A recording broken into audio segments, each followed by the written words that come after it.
ವಿಡಿಯೋದಲ್ಲಿರುವುದು ನನ್ನ ಧ್ವನಿಯೇ ಅಲ್ಲ ಎಂದ ಭೋವಿ ನಿಗಮದ ಅಧ್ಯಕ್ಷ ಸಿಎಂರನ್ನ ಭೇಟಿ ಮಾಡಿ ಭಾರತಿ ವಿಷ್ಣುವರ್ಧನ್ ಕೇಳಿದ್ದೇನು. ಕೆಜಿಎಫ್ ಬಾಬುಗೆ ಲೋಕಾಯುಕ್ತ ಪೊಲೀಸರಿಂದ ಬುಲಾವ್, ಕಿಡಿಗೇಡಿಗಳ ಕೀಟಲೆಗೆ ವಿಜಯಲಕ್ಷ್ಮಿ ಡೋಂಟ್ ಕೇರ್. ಈ ಎಲ್ಲ ಸುದ್ದಿಗಳನ್ನು ನೋಡೋಣ ಕರ್ನಾಟಕ ಟಾಪ್ 20ಯಲ್ಲಿ. ಪಶ್ಚಿಮ ಘಟ್ಟದಲ್ಲಿ ನಿರಂತರವಾಗಿ ಸುರಿತಾ ಇರುವ ಮಳೆಯಿಂದಾಗಿ ಭಾರೀ ಅವಾಂತರಗಳು ಸೃಷ್ಟಿಯಾಗ್ತಾ ಇದೆ. ಸಕಲೇಶಪುರ ತಾಲೂಕಿನ ಬಿಸಿಲೆ ಘಾಟ್ ರಾಜ್ಯ ಹೆದ್ದಾರಿಯಲ್ಲಿ ಭಾರೀ ಮಳೆಗೆ ಭೂಕುಸಿತ ಉಂಟಾಗಿದೆ. ಪರಿಣಾಮ ರಾಜ್ಯ ಹೆದ್ದಾರಿ 85ರ ಅಡ್ಡಹೊಳೆ ಸಮೀಪ ರಸ್ತೆಗೆ ಭಾರೀ ಪ್ರಮಾಣದ ಮಣ್ಣು ಕುಸಿದಿರೋದ್ರಿಂದ ವಾಹನ ಸಂಚಾರ ಸಂಪೂರ್ಣವಾಗಿ ಅಸ್ತವ್ಯಸ್ತಗೊಂಡಿದೆ. ಇದರಿಂದಾಗಿ ಬಿಸಿಲೆ ಕುಕ್ಕೆ ಸುಬ್ರಹ್ಮಣ್ಯ ಮಾರ್ಗದಲ್ಲಿ ವಾಹನ ಸಂಚಾರ ಸಂಪೂರ್ಣ ಬಂದ್ ಆಗಿದ್ದು ಮಣ್ಣನ್ನು ತೆರವು ಮಾಡುವುದಕ್ಕೆ ಸತತ ಕಾರ್ಯಾಚರಣೆ ನಡೆಸಲಾಗ್ತಿದೆ. ಇದರಿಂದಾಗಿ 8 ಗಂಟೆಗೂ ಹೆಚ್ಚು ಕಾಲ ವಾಹನಗಳು ನಿಂತಲ್ಲಿಯೇ ನಿಂತಿವೆ. ಇತ್ತ ಕೊಡಗು ಮತ್ತು ದಕ್ಷಿಣ ಕನ್ನಡ, ಉತ್ತರ ಕನ್ನಡದಲ್ಲೂ ಭಾರೀ ಮಳೆ ಬೀಳ್ತಾ ಇದ್ದು ಹವಾಮಾನ ಇಲಾಖೆಯಿಂದ ಆರೆಂಜ್ ಅಲರ್ಟ್ ಅನ್ನು ಘೋಷಣೆ ಮಾಡಲಾಗಿದೆ.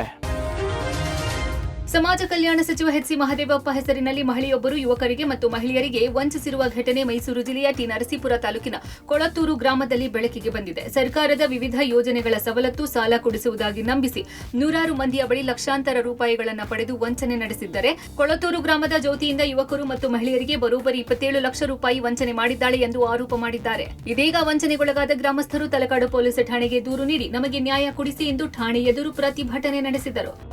ಯಾರಿಗೂ ಎಜುಕೇಟೆಡ್ ಅಲ್ಲ, ಪ್ರತಿಯೊಬ್ಬರು ಇಲ್ಲೆಲ್ಲ ಅನಕ್ಷರಸ್ಥರೇ. ಇವರು ಅನಕ್ಷರಸ್ಥರಾಗಿರೋದ್ರಿಂದ ಅವಳು ಏನು ಹೇಳ್ತಾಳೆ ಅದನ್ನು ನಂಬಿಟ್ಟು ಅವಳು ಪ್ರತಿ ಸಲ ಕೇಳಿದಾಗ ಆ ಸಂಘ ಈ ಸಂಘ ಅಂತ ಆಸೆ ಹುಟ್ಟಿಸಿ ಅವ್ರಿಗೆ ಇಲ್ಲ ಸಲ್ಲದೆಲ್ಲ ಆಸೆ ಹುಟ್ಟಿಸಿ ದುಡ್ಡೆಲ್ಲ ಕಲೆಕ್ಟ್ ಮಾಡಿಕೊಂಡು ಒಬ್ರಿಗೂ ಲೋನು ಕೊಡಿಸಿಲ್ಲ, ಏನು ಕೊಡಿಸಿಲ್ಲ, ಮೋಸ ಮಾಡಿದ್ದಾಳೆ. ಅದು 6 ಲಕ್ಷ ಚಿಲ್ಲರೆ 7 ಲಕ್ಷ ಆಗ್ಬೋದು, ಇನ್ನೂ ನಾವು ಲೆಕ್ಕಾಚಾರ ಹಾಕಿಲ್ಲ. 20 ಜನಕ್ಕೆ 50,000 ರೂಪಾಯಿ ಲೋನ್ನ ಕೊಡಿಸಿ ಆ ದುಡ್ಡನ್ನ ವಾಪಸ್ ತಗೊಂಡು ನಿಮಗೆ ಸಬ್ಸಿಡಿ 20,000 ಕೊಟ್ಟಿದ್ದೀನಿ, ಇನ್ನು 30,000 ರೂಪಾಯಿ ಅದು ಫ್ರೀ ದುಡ್ಡು, ಅದನ್ನು ನೀವು ರಿಟರ್ನ್ ಕಟ್ಟಂಗಿಲ್ಲ ಅಂತೇಳಿ ವಾಪಸ್ ಇಸ್ಕೊಂಡು ಈಗ ಆ ಮಹಿಳೆಯರು 20 ಜನ ಸೇರಿ ಆ ದುಡ್ಡನ್ನ ವಾಪಸ್ ತಮ್ಮ ಸ್ವಂತ ದುಡಿಮೆಯಿಂದ ಕಟ್ತಾ ಇದ್ದಾರೆ.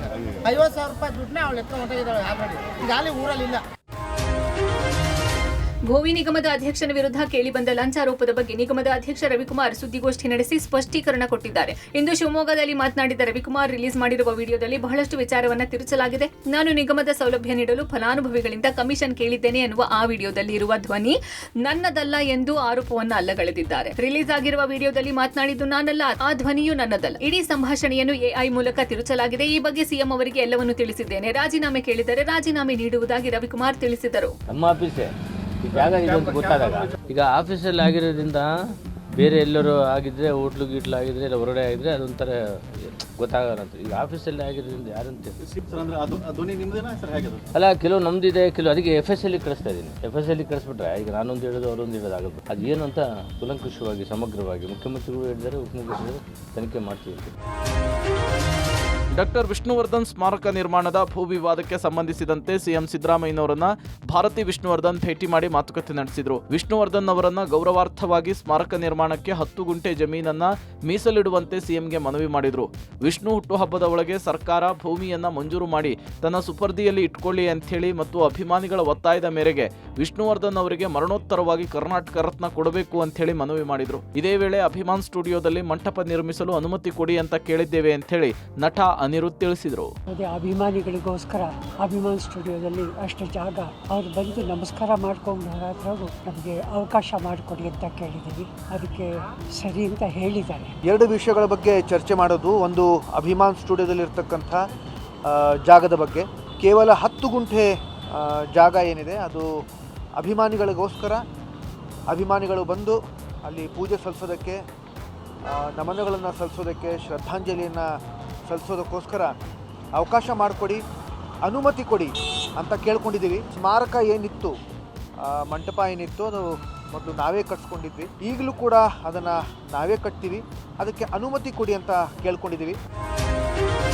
ಸಚಿವ ಜಮೀರ್ ಜೊತೆಗೆ ಹಣಕಾಸು ವ್ಯವಹಾರ ಹೊಂದಿದ್ದ ಕೆಜಿಎಫ್ ಬಾಬುಗೆ ಲೋಕಾಯುಕ್ತ ಪೊಲೀಸ್ ನೋಟಿಸ್ ಅನ್ನ ಜಾರಿ ಮಾಡಿದ್ದಾರೆ. ಅಕ್ರಮ ಆಸ್ತಿ ಗಳಿಕೆ ಪ್ರಕರಣದಲ್ಲಿ ಸಚಿವ ಜಮೀರ್ ಅಹಮದ್ ಖಾನ್ ಜೊತೆ ವ್ಯವಹಾರ ಹೊಂದಿರುವುದು ಕಂಡುಬಂದ ಹಿನ್ನೆಲೆಯಲ್ಲಿ ಕೆಜಿಎಫ್ ಬಾಬುಗೆ ನೋಟಿಸ್ ಜಾರಿ ಮಾಡಿ ವಿಚಾರಣೆಗೆ ಕರೆದಿದ್ದಾರೆ.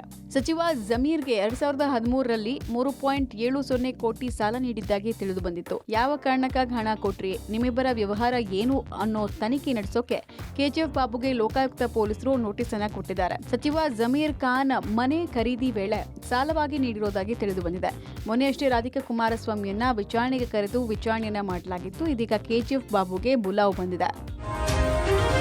ನಟ ದರ್ಶನ್ ಪತ್ನಿ ವಿಜಯಲಕ್ಷ್ಮಿಗೆ ಸಾಮಾಜಿಕ ಜಾಲತಾಣದಲ್ಲಿ ಅಶ್ಲೀಲ ಸಂದೇಶ ಪ್ರಕರಣದ ತನಿಖೆಯನ್ನ ಚೆನ್ನಮ್ಮನಕೆರೆ ಅಚ್ಚುಕಟ್ಟು ಪೊಲೀಸ್ ಠಾಣೆಯ ಪೊಲೀಸರು ಚುರುಕುಗೊಳಿಸಿದ್ದಾರೆ. ಈ ಬಗ್ಗೆ ಸ್ಪಷ್ಟನೆ ಕೋರಿ ವಿಜಯಲಕ್ಷ್ಮಿಗೆ ನೀಡಲಾಗಿದ್ದ ನೋಟಿಸ್ಗೆ ವಿಜಯಲಕ್ಷ್ಮಿ ನಿರಾಸಕ್ತಿ ತೋರಿದ್ದಾರೆ ಅಂತ ತಿಳಿದು ಬಂದಿದೆ. ನನಗಿರುವ ದೊಡ್ಡ ಸವಾಲಿನಿಂದ ಹೊರಬರೋದಕ್ಕೆ ಹೆಣಗಾಡ್ತಾ ಇದ್ದೀನಿ, ಹಾಗಾಗಿ ಅಶ್ಲೀಲ ಕಾಮೆಂಟ್ ಬಗ್ಗೆ ಗಂಭೀರವಾಗಿ ತೆಗೆದುಕೊಂಡಿಲ್ಲ ಅಂತ ಮೌಖಿಕ ಉತ್ತರವನ್ನ ಕೊಟ್ಟಿದ್ದಾರೆ ಅಂತ ಪೊಲೀಸ್ ಮೂಲಗಳಿಂದ ತಿಳಿದು ಬಂದಿದೆ. ಪ್ರಕರಣದ ಬಗ್ಗೆ ಪೊಲೀಸರು ಸುಮೋಟೋ ಕೇಸ್ ದಾಖಲಿಸಿರುವುದರಿಂದ ವಿಜಯಲಕ್ಷ್ಮಿ ಅವರ ಹೇಳಿಕೆ ಪಡೆದು ನಂತರ ಅಶ್ಲೀಲ ಕಾಮೆಂಟ್ ಮಾಡಿದವರ ಬಗ್ಗೆ ಕಾನೂನು ಕ್ರಮ ಜರುಗಿಸಲಿದ್ದಾರೆ. ಬೆಂಗಳೂರಿನ ಯೆಲ್ಲೋ ಲೈನ್ ಮೆಟ್ರೋ ಪ್ರಯಾಣಿಕರಿಗೆ ಬಿಎಂಆರ್ಸಿಎಲ್ನಿಂದ ಮತ್ತೊಂದು ಗುಡ್ ನ್ಯೂಸ್ ಸಿಕ್ಕಿದೆ. ಮುಂದಿನ ವಾರದಿಂದ ಯೆಲ್ಲೋ ಲೈನ್ ಮೆಟ್ರೋ ಟ್ರ್ಯಾಕಿಗೆ 4ನೇ ರೈಲು ಆಗಮಿಸಲಿದೆ. ಯೆಲ್ಲೋ ಮೆಟ್ರೋ ರೈಲಿನಲ್ಲಿ ಜನದಟ್ಟಣೆ ಹೆಚ್ಚಾದ ಹಿನ್ನೆಲೆಯಲ್ಲಿ ಮತ್ತೊಂದು ರೈಲನ್ನ ಬಿಡಲಾಗಿದೆ. ಸದ್ಯ 3 ರೈಲುಗಳನ್ನು ಪ್ರತಿ 25 ನಿಮಿಷಕ್ಕೊಮ್ಮೆ ಸಂಚಾರ ಮಾಡಲಾಗ್ತಾ ಇದ್ದು, ಇದಕ್ಕೆ ಪ್ರಯಾಣಿಕರು 25 ನಿಮಿಷ ಕಾಯಬೇಕಿತ್ತು. ಇದು ಪ್ರಯಾಣಿಕರಿಗೆ ತೊಂದರೆ ಆಗ್ತಾ ಇದ್ದನ್ನ ಮನಗಂಡು ಬಿಎಂಆರ್ಸಿಎಲ್ ಶುಭ ಸುದ್ದಿಯನ್ನು ಕೊಟ್ಟಿದೆ. 4ನೇ ರೈಲು ಸೆಪ್ಟೆಂಬರ್ 2ನೇ ವಾರದಲ್ಲಿ ಟ್ರ್ಯಾಕ್ಗೆ ಇಳಿಯಲಿದೆ. ಇನ್ನೊಂದು ಹೆಚ್ಚುವರಿ ರೈಲು ತಿಂಗಳ ಅಂತ್ಯದೊಳಗೆ ಕೋಲ್ಕತ್ತಾದಿಂದ ಆಗಮಿಸಲಿದೆ ಅಂತ ಅಧಿಕಾರಿಗಳು ತಿಳಿಸಿದರು. ಹೊಸ ರೈಲಿನ ಆಗಮನದಿಂದ 15ರಿಂದ 20 ನಿಮಿಷಕ್ಕೊಂದು ರೈಲು ಸಂಚಾರ ಮಾಡಲಿದೆ. ಈ ಮಾರ್ಗದಲ್ಲಿ ಪ್ರತಿನಿತ್ಯ 10 ಲಕ್ಷಕ್ಕೂ ಹೆಚ್ಚು ಜನ ಪ್ರಯಾಣವನ್ನ ಬೆಳೆಸುತ್ತಾರೆ ಅನ್ನೋದು ತಿಳಿದು ಬಂದಿದೆ. ಇತ್ತೀಚಿನ ದಿನಗಳಲ್ಲಿ ಬೆಂಗಳೂರು ನಗರ ಅಕ್ರಮ ಚಟುವಟಿಕೆಗಳ ತಾಣ ಆಗ್ತಾ ಇದೆ. ಇದಕ್ಕೆ ಕಡಿವಾಣ ಹಾಕೋದಕ್ಕೆ ಬೆಂಗಳೂರು ಪೊಲೀಸರು ಮುಂದಾಗಿದ್ದಾರೆ. ಅಕ್ರಮ ವಲಸಿಗರು ನಗರದಲ್ಲಿ ಬೇರೂರಿರೋದ್ರಿಂದ ಕಾನೂನು ಬಾಹಿರ ಅನೈತಿಕ ಚಟುವಟಿಕೆಗಳಿಗೆ ಮುಂದಾಗಿದ್ದಾರೆ. ಇದೀಗ ಈ ಎಲ್ಲದಕ್ಕೂ ಕಡಿವಾಣ ಹಾಕೋಕೆ ಪೊಲೀಸರು ದಿಟ್ಟ ಹೆಜ್ಜೆ ಇಟ್ಟಿದ್ದಾರೆ. ಬೆಂಗಳೂರಿನಲ್ಲಿ ವಿದೇಶಿ ಪ್ರಜೆಗಳಿಗೆ ಬಾಡಿಗೆ ನೀಡುವ ಮನೆ ಮಾಲೀಕರಿಗೆ 7 ಗೈಡ್ಲೈನ್ಸ್ ಜಾರಿ ಮಾಡಲಾಗಿದೆ. ಮನೆ ಮಾಲೀಕರು ಸಿ ಫಾರ್ಮ್ ಅನ್ನ ಎಫ್ಎಫ್ಆರ್ಗೆ ಸಲ್ಲಿಸಬೇಕು ಮತ್ತು ಬಾಡಿಗೆದಾರರಿಂದ ಪಾಸ್ಪೋರ್ಟ್ ಹಾಗೂ ವೀಸಾ ಪ್ರತಿಗಳನ್ನು ಕಡ್ಡಾಯವಾಗಿ ಸಂಗ್ರಹಿಸಿಟ್ಕೊಂಡಿರಬೇಕು. ವಿದೇಶಿಯರಿಗೆ ಬಾಡಿಗೆ ಕೊಟ್ಟ ತಕ್ಷಣ ಸ್ಥಳೀಯ ಪೊಲೀಸ್ ಠಾಣೆಗೆ ಮಾಹಿತಿ ಕೊಡಬೇಕು. ಅವರಿಂದ ಅನುಮಾನಾಸ್ಪದ ಚಟುವಟಿಕೆ ಕಂಡು ಬಂದ್ರೆ ಕೂಡಲೇ ಪೊಲೀಸರಿಗೆ ತಿಳಿಸಬೇಕು ಅಂತ ಬೆಂಗಳೂರು ನಗರ ಆಯುಕ್ತರು ಸೂಚಿಸಿದ್ದಾರೆ. 5 ನಗರ ಪಾಲಿಕೆಯ ಗ್ರೇಟರ್ ಬೆಂಗಳೂರು ಪ್ರಾಧಿಕಾರಕ್ಕೆ ಸೇರಿ ನಿನ್ನೆಯಿಂದಲೇ ಹೊಸ ಅಧ್ಯಾಯ ಆರಂಭ ಆಗಿದೆ. ಈ ನಡುವೆ ಗ್ರೇಟರ್ ಬೆಂಗಳೂರು ಮಾಡೋದ್ರ ಹಿಂದೆ ದೊಡ್ಡ ರಾಜಕೀಯ ತಂತ್ರ ಇದೆ ಅಂತ ಹೇಳಲಾಗ್ತಿದೆ. ಬೆಂಗಳೂರು ನಗರದ ಜನತೆಗೆ ಉತ್ತಮ ಸೇವೆಯನ್ನ ನೀಡೋದಕ್ಕೆ ಮಾಡಿರುವ ಪ್ರಾಧಿಕಾರ ಅಂತ ಸರ್ಕಾರ ಹೇಳಿದ್ರೆ, ರಾಜಕೀಯ ವಲಯದಲ್ಲಿ ಬೆಂಗಳೂರು ನಾಯಕತ್ವವನ್ನ ಹಿಡಿಯೋದಕ್ಕೆ ಈ ತಂತ್ರ ಮಾಡಿಕೊಂಡಿದೆ ಅಂತ ಹೇಳಲಾಗ್ತಿದೆ. ಜನವರಿ ಫೆಬ್ರವರಿಗೆ ಗ್ರೇಟರ್ ಬೆಂಗಳೂರಿನ ಪಂಚಪಾಲಿಕೆ ಚುನಾವಣೆ ನಡೆಯಲಿದ್ದು, ಬಿಜೆಪಿ ಕಾಂಗ್ರೆಸ್ ಮಧ್ಯೆ ರಾಜಕೀಯ ಸಂಘರ್ಷಕ್ಕೆ ಜೆಬಿಎ ಮುಖ್ಯ ಭೂಮಿಕೆ ಆಗಲಿದೆ. ಜೆಬಿಎ ರಚನೆ ಮತ್ತು ಬಿಬಿಎಂಪಿ ವಿಭಜನೆಗೆ ನಿರಂತರವಾಗಿ ಬಿಜೆಪಿ ವಿರೋಧ ಮಾಡ್ತಾ ಇದ್ರು. ಅದರ ಮಧ್ಯೆ ಪ್ರಾಧಿಕಾರವನ್ನು ಮಾಡಲಾಗಿದೆ. ಪ್ರತಿ ಬಾರಿ ಚುನಾವಣೆಯಲ್ಲೂ ಬಿಜೆಪಿ 100ಕ್ಕೂ ಹೆಚ್ಚು ವಾರ್ಡ್ಗಳನ್ನು ಗೆಲ್ತಾ ಇತ್ತು. ಇದೀಗ ಕಾಂಗ್ರೆಸ್ ತಮಗೆ ಅನುಕೂಲ ಆಗುವಂತೆ ಪಾಲಿಕೆ ರೂಪುರೇಷೆಯನ್ನ ಮಾಡಿಕೊಂಡಿದೆ ಅಂತ ಬಿಜೆಪಿ ನಾಯಕರು ಆತಂಕ ವ್ಯಕ್ತಪಡಿಸುತ್ತಿದ್ದಾರೆ.